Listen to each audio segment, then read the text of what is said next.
Fala pessoal, beleza? Professor Murilo, vamos organizar as nossas aulas para a gente não ter dificuldade, tá? Eu sei que é muita coisa, mas vai dar certo.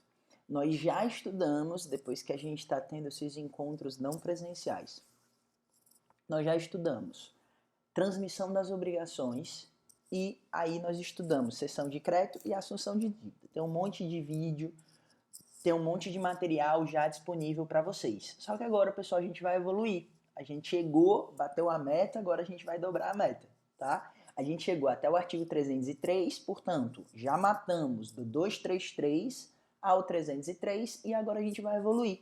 A gente vai entrar em uma outra parte da nossa matéria que vai exigir alguns outros conhecimentos, mas tudo tranquilo, nada que a gente não consiga lidar, fica de boas. Então hoje nós vamos começar a estudar a teoria do pagamento.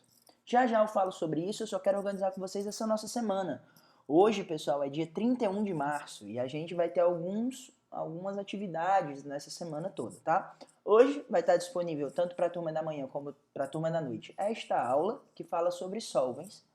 Na semana que vem, pessoal, a gente vai falar... Na semana que vem, não. Na nossa próxima aula, a gente vai falar de acipens, e a minha intenção com vocês, pessoal, é exatamente fazer aí um tira-dúvidas em algum momento essa semana, resolver umas questões para que a gente consiga dialogar da melhor forma. Tranquilo?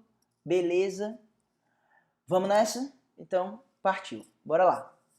A gente vai falar, então, como eu disse para vocês, daqui a gente continua na nossa matéria, tá? Nós não mudamos de matéria, nós continuamos falando aqui da parte de Direito Civil 2, obrigações. Esse é o meu e-mail para quem não tem, para quem tiver alguma questão pontual que queira falar comigo, checa aí, ó, o meu e-mail, murilofogoncalves, sem cedilha, @gmail.com, e embaixo, @profmurilogoncalves, é o meu Instagram. Lá também pode ser um local onde a gente consiga dialogar de um modo um pouco mais próximo, com exceção, é claro, dos momentos em que nós vamos nos encontrar pessoalmente, aí ainda que virtualmente, por meio de videoconferências, que vai ser o nosso grande momento de interação. E quem tiver dúvidas específicas pode jogar lá no grupo, falar comigo no privado do nosso grupo de WhatsApp.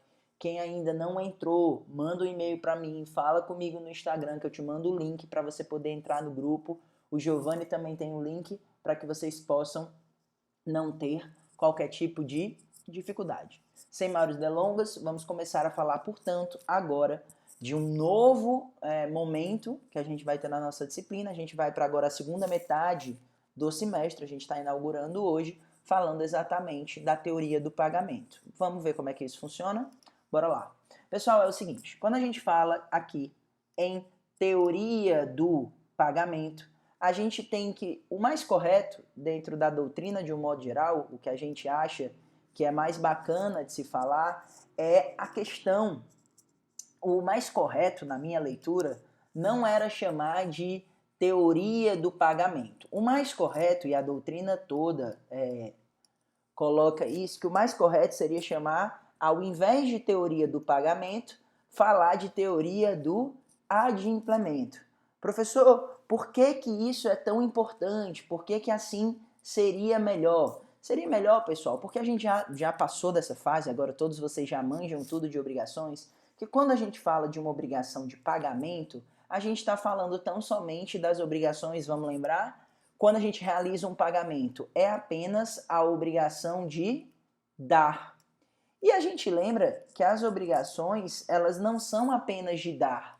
Nós temos obrigações aí que são tanto obrigações de fazer, como obrigações de não fazer. Vou me puxar aqui um pouquinho para baixo, para que vocês consigam ver melhor as minhas anotações. Pronto, vamos lá. Então o que é que a gente tem?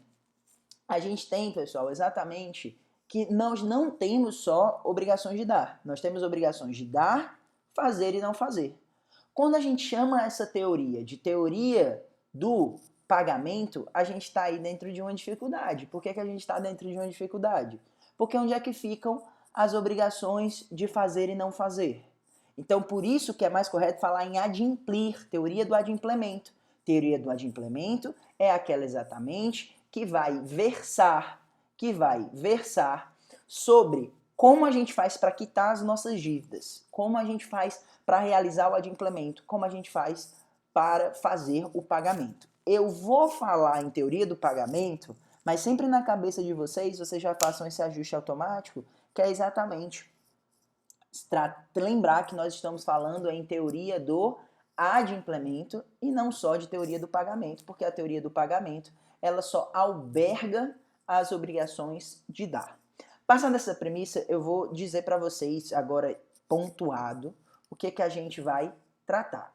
Quando a gente está falando, pessoal, aqui de... Perdão, isso aqui eu não quero não. Opa, vamos lá. Quando a gente está falando, pessoal, de teoria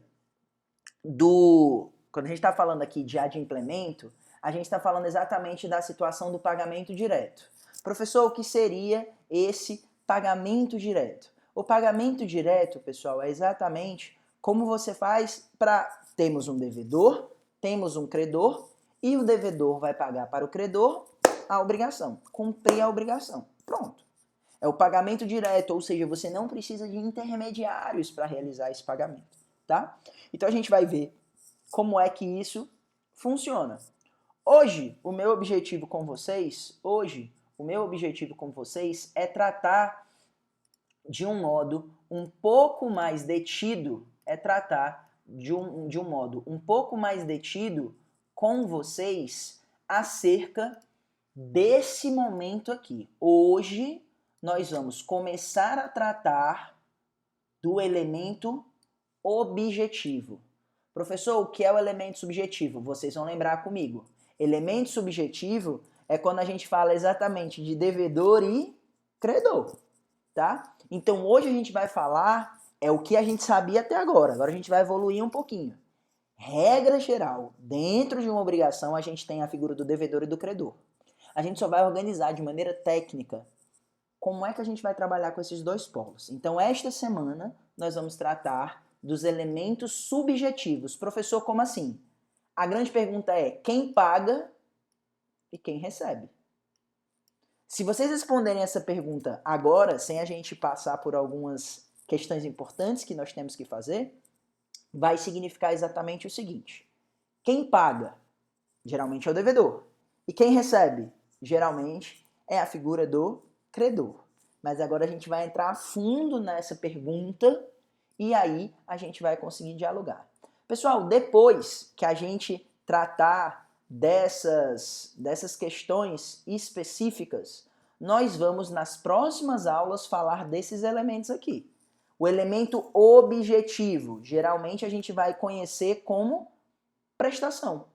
Então a gente vai descobrir o que é que se paga, como se prova que pagou. Depois a gente vai perguntar onde se paga. Veja como é importante nós sabermos o local do pagamento, porque a gente precisa saber onde se paga para a gente ir lá e pagar. E além disso, a grande pergunta, quando se paga? Ah, professor, já sei, eu pago quando tem o vencimento. Regra geral, é realmente assim, mas a gente vai ver que tem outras circunstâncias, beleza? Então, para ficar claro, nós vamos a partir de agora responder essas perguntas. Quem paga, quem recebe, o que se paga, como se prova o pagamento, onde se paga e quando se paga. O objetivo é que no final dessa nossa passagem por teoria do pagamento, você seja capaz de responder a essas perguntas. Bem simples, é isso que você quer, a gente vai estudar nesse nosso período, beleza? Então, hoje a gente vai começar, hoje nós vamos começar o nosso estudo,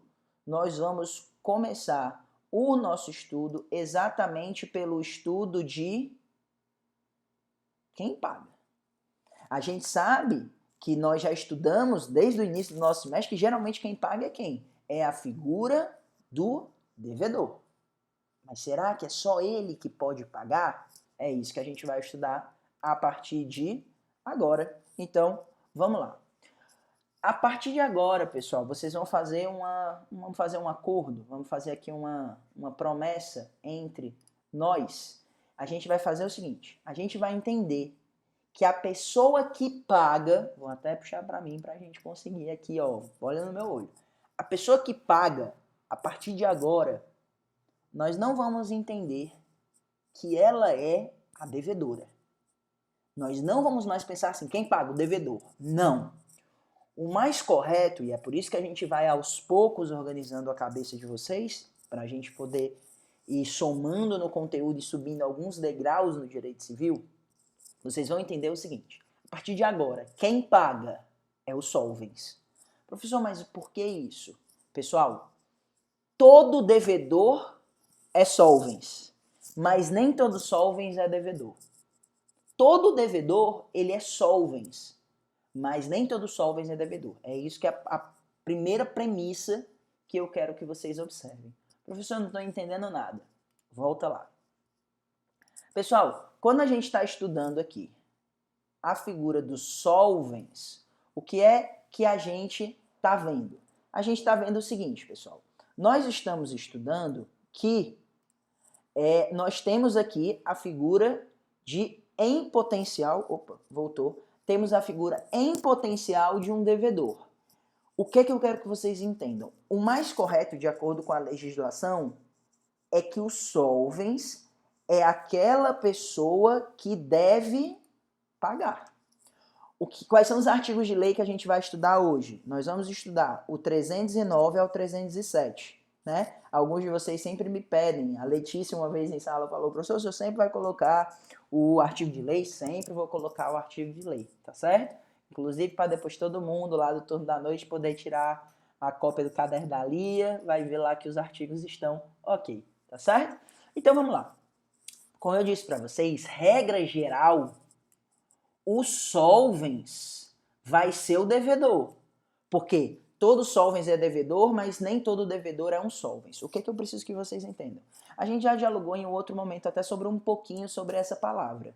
Solvens, ele dá a ideia de solvência. Ou seja, solvens é aquela pessoa capaz de fazer o quê? De diluir uma dívida.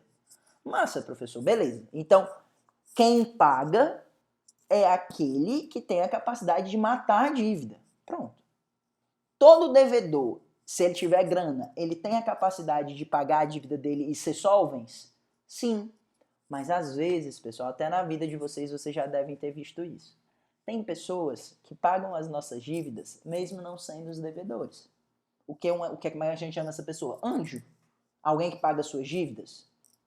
Presta atenção. Professor, agora embananou tudo na minha cabeça. A gente estava estudando, até bem pouco tempo, a figura da transmissão das obrigações. E a gente estudou o último instituto, professor. A gente estudou que tem a assunção de dívida. O que é assunção de dívida? Uma pessoa vai tomar a dívida da outra, vai entrar na relação obrigacional. Presta atenção, pessoal.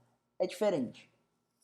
Na assunção de dívida, muda-se o polo passivo da relação obrigacional. Quando a gente está falando aqui em solvens, não há mudança. Apenas você continua sendo devedor, mas outra pessoa interfere e paga por você. Então vamos logo fazer essa distinção inicial de assunção de dívida e agora nós estamos falando de solvens. Ah, professor, não sei o que é assunção. Volta lá, pessoal, para assistir. Eu já disse, vocês têm que assistir na ordem. Primeiro, tudo de exceção. Depois, tudo de assunção. Depois que você vem para solvens. Então vamos voltar aqui para a nossa lousa digital, vamos assim dizer, tá? Então vamos lá. Solvens é a pessoa que deve pagar, quem deve pagar. Nós estudamos desde o artigo 307 até o artigo 304 até o artigo 307. Regra geral, todo solvens é o devedor, mas nem todo devedor é solvens, mas nem todo solvens é devedor. Vamos começar a entender. Olha o que diz o primeiro artigo da legislação acerca desse instituto. Artigo 304. Qualquer interessado na extinção da dívida pode pagá-lo usando, se o credor se opuser, dos meios contundentes à exoneração do devedor. Professor, não entendi absolutamente nada. Vamos voltar aqui para você conseguir me acompanhar na leitura do artigo. Qualquer interessado. Professor, como é que é isso? Como é? Uma outra pessoa vai pagar? Vamos analisar o artigo 304 primeiro. Qualquer interessado na extinção da dívida poderá pagá-la usando, se o credor se opuser, dos meios contundentes. Primeiro, o que é interessado para o direito civil. Interessado é aquela pessoa que tem o que a gente chama de interesse patrimonial. Professor, como assim interesse patrimonial? Vamos lá, vou colocar algumas pessoas que têm interesse patrimonial. Eu, Murilo, devo ao professor Pragmácio. Pronto. Por que eu devo para o Pragmácio? Porque o Pragmácio, ele me alugou o apartamento dele. Então eu estou devendo aluguel. Só que quando o Pragmácio, ele foi aí, pessoal, quando o Pragmácio, ele foi fazer o aluguel para mim, né? Ele me alugou o apartamento dele, ele disse, Murilo, eu só alugo se tiver um fiador. Aí ele chamou a professora Vanessa. Vem cá, vocês concordam que quanto mais tempo pagar, quanto mais tempo passar e eu não pagar, quem é que vai depois se lascar de todo jeito? A professora Vanessa, porque ela é minha fiadora. Então, o que é que eu estou dizendo? Você concorda que a professora Vanessa ela tem interesse patrimonial nessa minha relação com o Pragmácio? Tem. Como ela tem interesse patrimonial, ela vai ser considerada o que a gente chama de interessada, tá?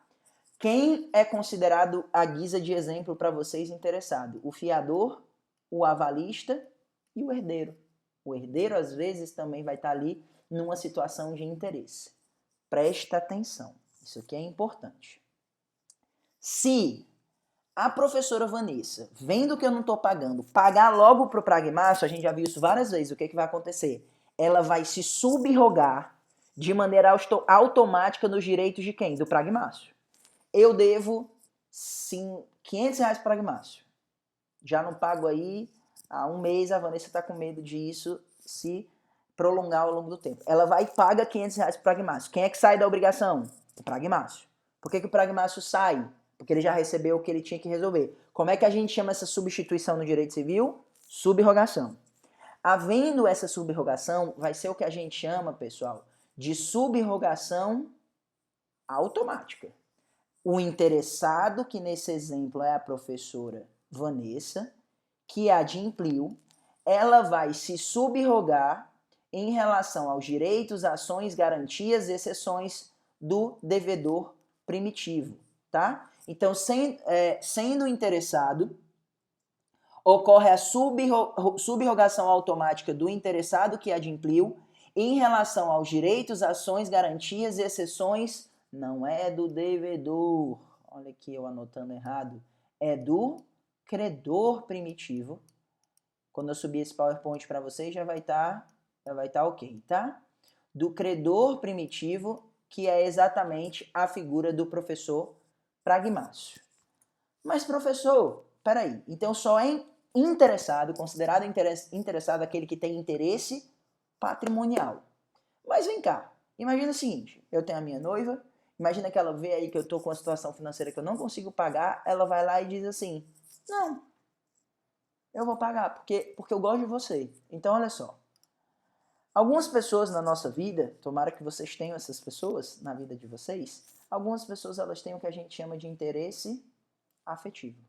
Preste atenção. Esse interesse afetivo,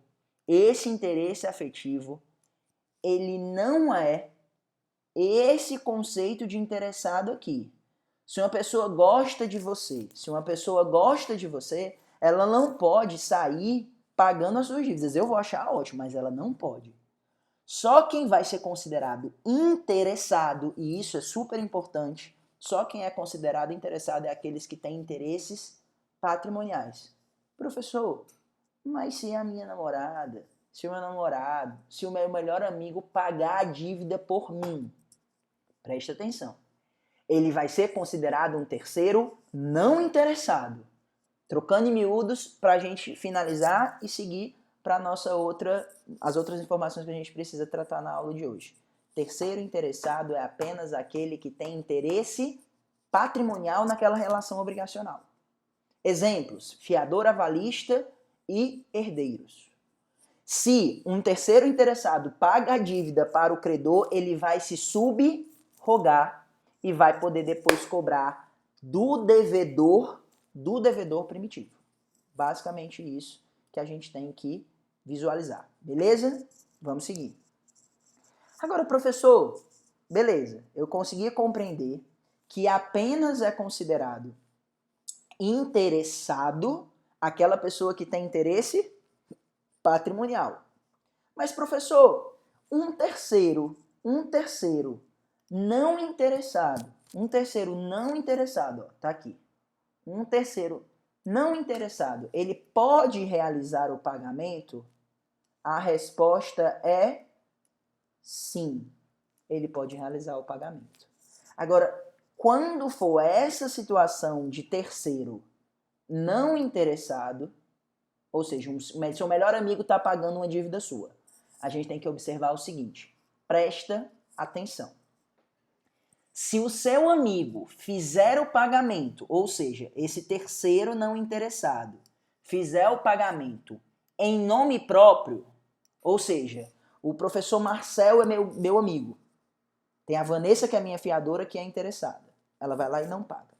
O Marcel é meu amigo e vê que eu estou muito aperreado, estou sem dinheiro, estou numa situação muito difícil, e o professor Marcel, que é apenas meu amigo, que a gente tem uma relação de afeto, de amizade, ele vai lá e paga.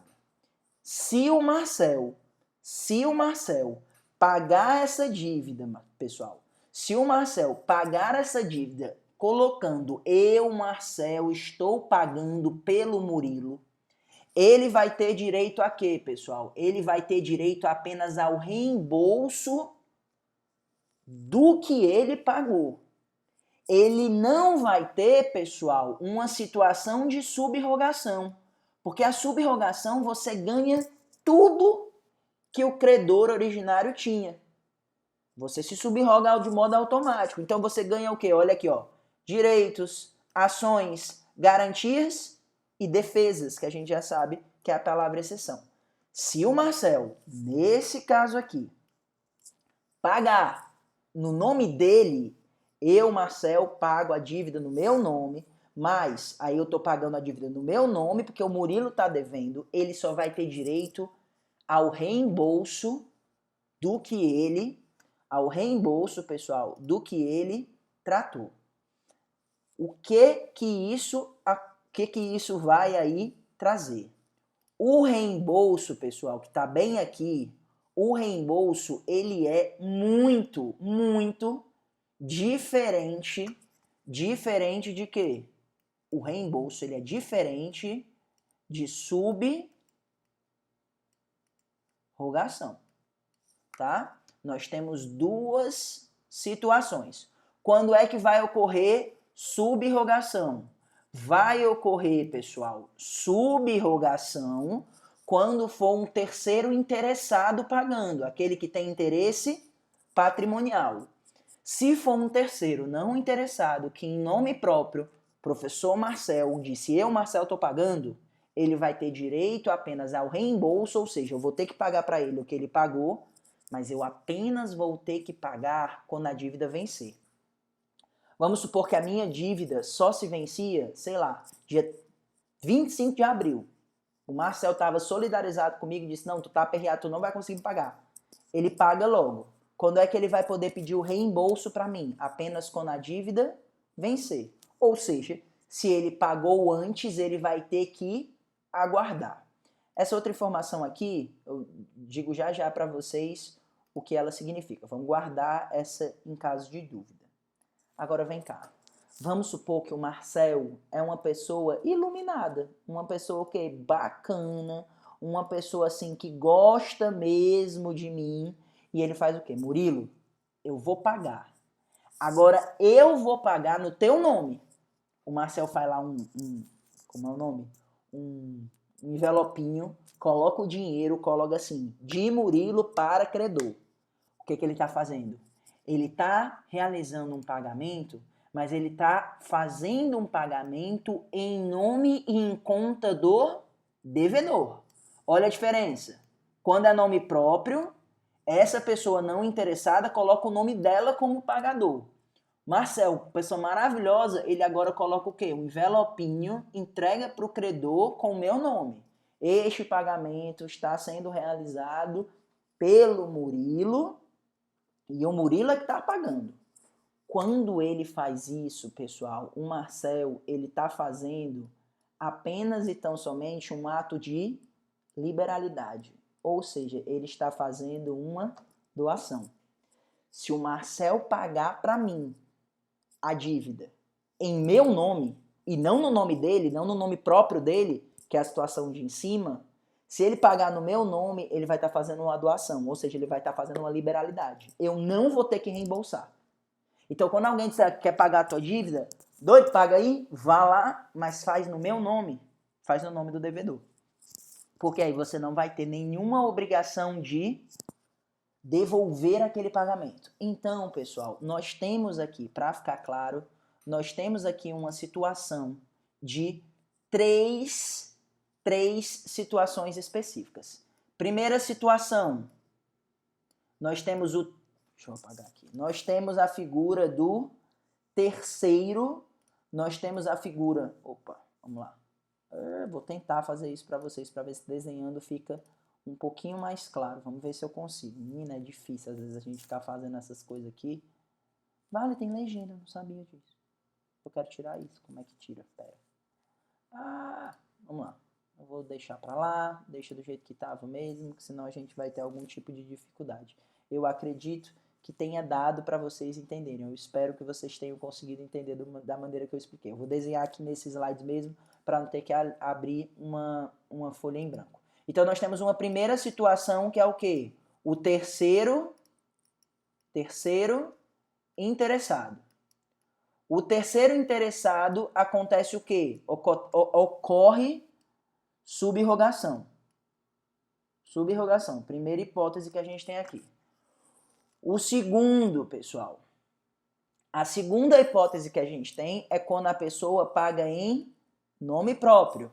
Então vai ter direito a reembolso. Reembolso. Menino, é muito ruim escrever com isso aqui, eu vou parar de tentar. Tá? E aí, nesse caso, nós estamos falando de não interessados. Ó, segmenta. Aqui é interessado, aqui são o 2 e o 3 são de pessoas que não são interessadas. Se pagar em nome próprio, tem direito a reembolso, tendo que esperar o vencimento. Se pagar em nome do devedor, é como se fosse uma doação. Tá?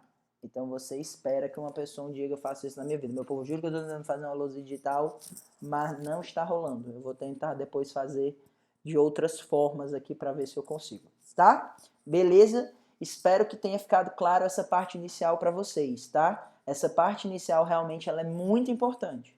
Vocês, trocando em miúdos em português de arquibancada agora, vem comigo. O que eu tenho que fazer?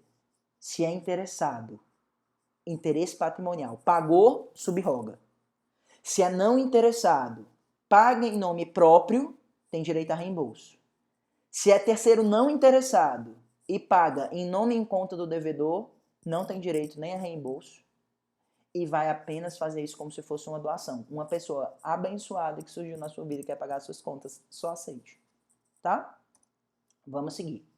Depois, pessoal, e aqui a gente já vai se encaminhando para o final, porque é realmente muito pequenininho, 304, 305, 306, 307, vai falar o seguinte, esse artigo é aquele artigo que demanda um pouquinho de interpretação, porque ele fala menos do que ele deveria dizer. Então, quando a gente observa aí o artigo 306, a gente tem a seguinte situação, pessoal. O pagamento feito por terceiro. Aí a lei pecou um pouquinho aqui, pessoal. A lei aqui está falando do terceiro não interessado, tá? Então, fiquem atentos em relação a isso, por mais que a lei não coloque, aqui está falando do terceiro não interessado. O pagamento feito por terceiro não interessado, com desconhecimento ou oposição do devedor, não obriga a reembolsar aquele que pagou se o devedor tinha meios para ilidir a ação. Quem é que pode, pessoal, não interessado, ter o reembolso? Apenas aquele que paga em nome próprio. Então vamos colocar aqui. Murilo deve a Pragmácio R$1.000. Pronto. Murilo deve a Pragmácio R$1.000. No entanto, vem lá o professor Marcel, que eu vou botar aqui de vermelhinho, ele é um terceiro não interessado e ele faz o quê? Ele paga essa dívida minha de R$1.000 junto ao Pragmácio. Só que o que acontece? Eu, Murilo, desconhecia que o Marcel ia fazer esse pagamento. Eu não tinha a menor notícia. Ou eu disse pro Marcel, cara, não paga. Ele, não, cara, eu vou pagar para te ajudar. Cara, não paga. Se o Marcel insistiu em pagar, ou se ele não me contou que ia pagar, eu não vou ficar obrigado a reembolsar o Marcel se acontecer o quê, pessoal? Se eu provar que eu, devedor, porque vejam que nessa história toda, eu, Murilo, aqui embaixo, ó, sou o devedor. Se o devedor comprovar que tinha meios de ilidir a ação, professor, como assim ilidir? Trocando em miúdos, eu se provar que tinha meios de solver a dívida ou, eventualmente, de apresentar uma exceção, ou seja, comprovar que aquela dívida ali não era para ser paga por mim, eu não vou ter que reembolsar o Marcel. Vamos supor o seguinte, fica bem claro. Vamos imaginar que eu, Murilo, devo R$1.000 ao Pragmácio, tá aqui. Só que essa dívida já está o quê? Prescrita. Pergunto, vocês já estudaram lá em parte geral, se a dívida está prescrita é porque ela não pode mais ser o quê? Ela não pode mais ser cobrada. Por isso que eu não estava mais fazendo o pagamento, porque ela já tinha sido o quê? Prescrita. Eu dizendo, Marcel, não paga. Ele, não, macho, eu vou pagar, porque tu tá devendo. Ele vai lá e paga.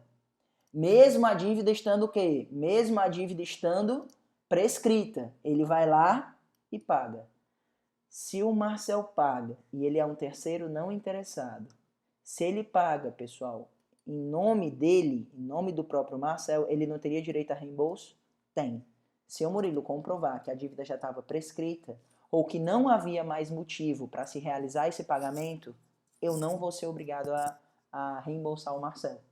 Então, quando você for pagar a dívida de alguém, você sendo um terceiro não interessado, antes de você realizar esse pagamento, não esqueça de se ligar para quem? De ligar para o devedor, que nesse caso aqui sou eu, Murilo, aqui embaixo. Não deixe de ligar, porque ele pode dizer, não, macho, eu não paguei porque já prescreveu. Eu não paguei porque o cara, eventualmente, disse aí que vai me dar mais um tempo.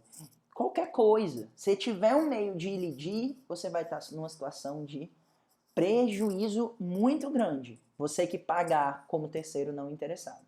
Beleza? Então, é essa circunstância aqui que a gente tem. E, pessoal, o código finaliza no artigo 307. E aqui a gente tem tanto o 307 caput, que a gente vai analisar, como o parágrafo único, que vai trazer uma outra questão. Olha só. Só terá eficácia. Cuidado, nós estamos falando de efeitos. Vamos lembrar de novo, a gente já trouxe algumas vezes, escada pontiana. Existência, existência, vou pegar aqui a borracha, ver se eu consigo. Existência, tá aqui, a gente vai ter a figura da, nada funciona quando eu quero, meu pai, mas vai dar certo. Prometo que eu vou investir numa caneta aqui, vou conseguir fazer isso.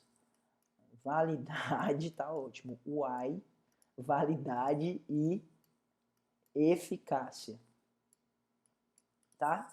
Existência, validade e eficácia.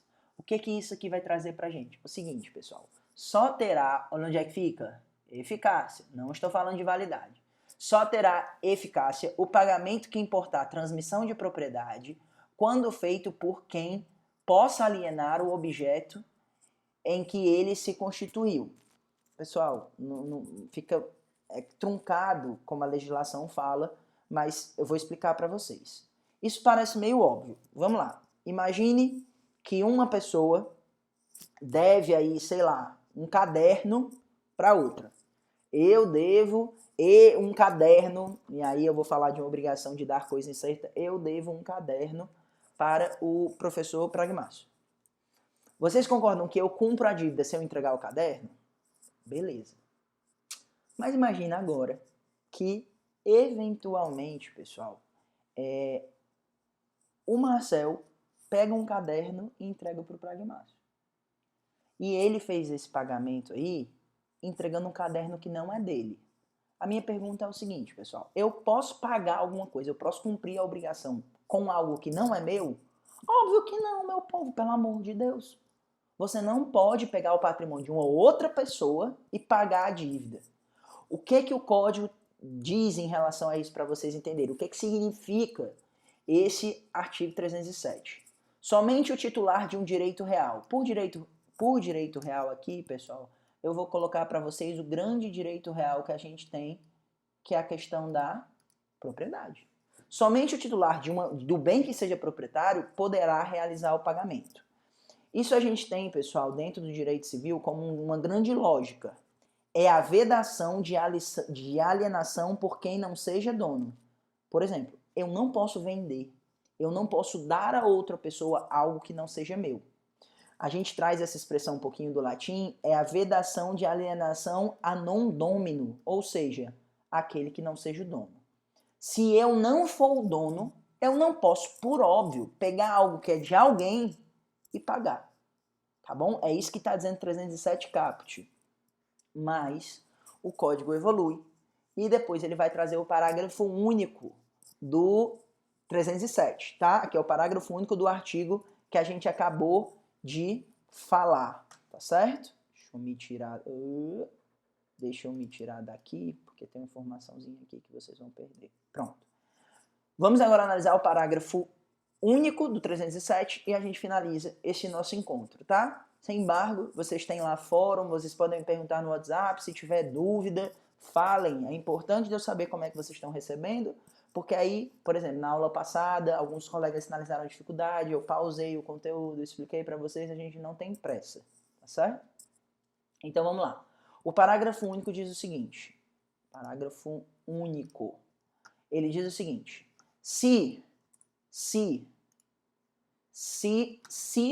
der em pagamento coisa fungível, vamos lembrar? O que é fungível? São bens que podem ser substituídos.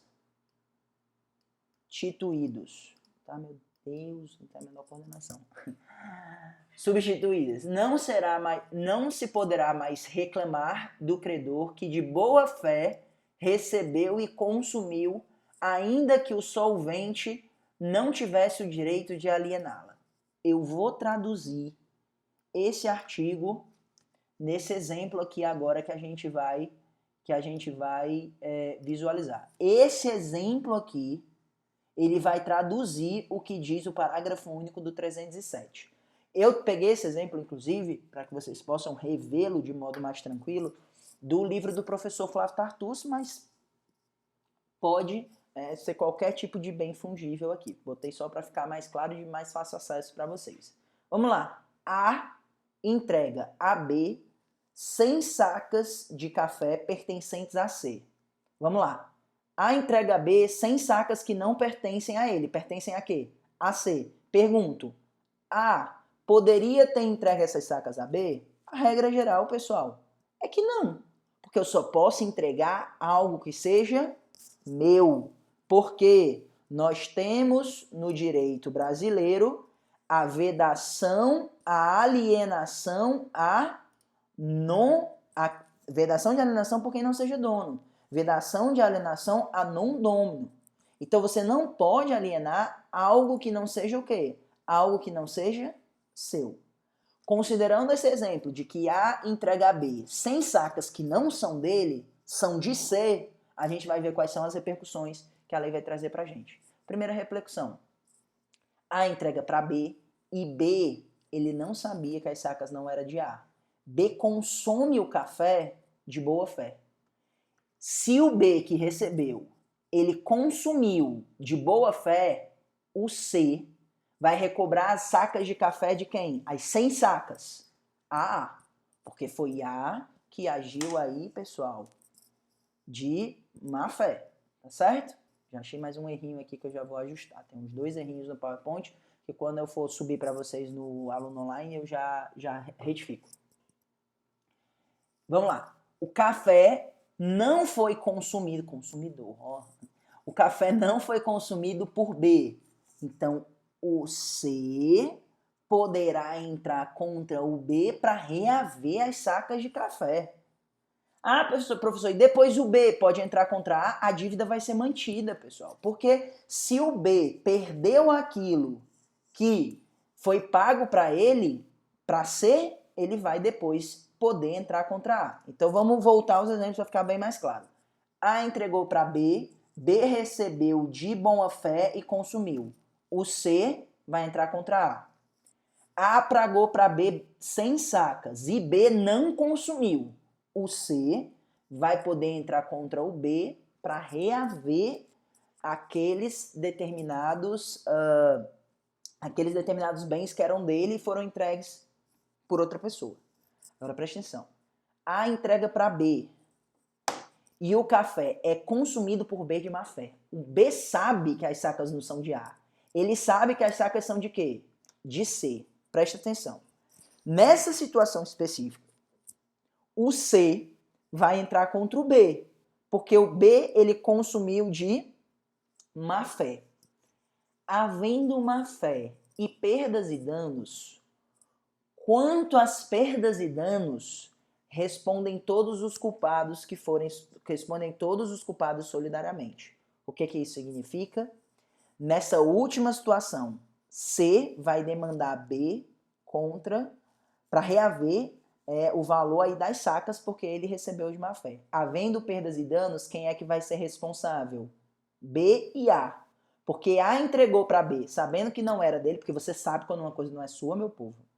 E B, porque consumiu de má fé. Então, B vai responder pelas sacas e em relação a perdas e danos que C tenha sofrido, ele vai poder demandar tanto B quanto A, porque eles serão culpados de forma solidária. Pessoal, eu sei que é muita informação. Qual é a minha sugestão? Pega o artigo da lei, vai lendo de acordo com o que eu estou falando, vai desenhando, que talvez fique mais fácil. A gente ainda essa semana vai tratar sobre a questão de acipiens, tá bom? Então vai ficar aí bem mais tranquilo para vocês conseguirem digerir. Portanto, solvens é aquele que paga, podendo ser realmente o devedor, ou podendo ser um terceiro interessado, interesse patrimonial, ou não interessado. E aí tem essas repercussões que daí decorrem. Beleza? Pessoal, espero que vocês tenham entendido. Qualquer dúvida, eu estou à disposição de vocês. Contem comigo. Essa aula vai subir para o portal. Assim que eu conseguir postar, pessoal, eu libero o link no portal. Tá tendo realmente uma dificuldade de subir, mas a gente vai conseguir. Vai dar bom. Já vai o link aí para vocês. Beleza? Um abração. Até a próxima.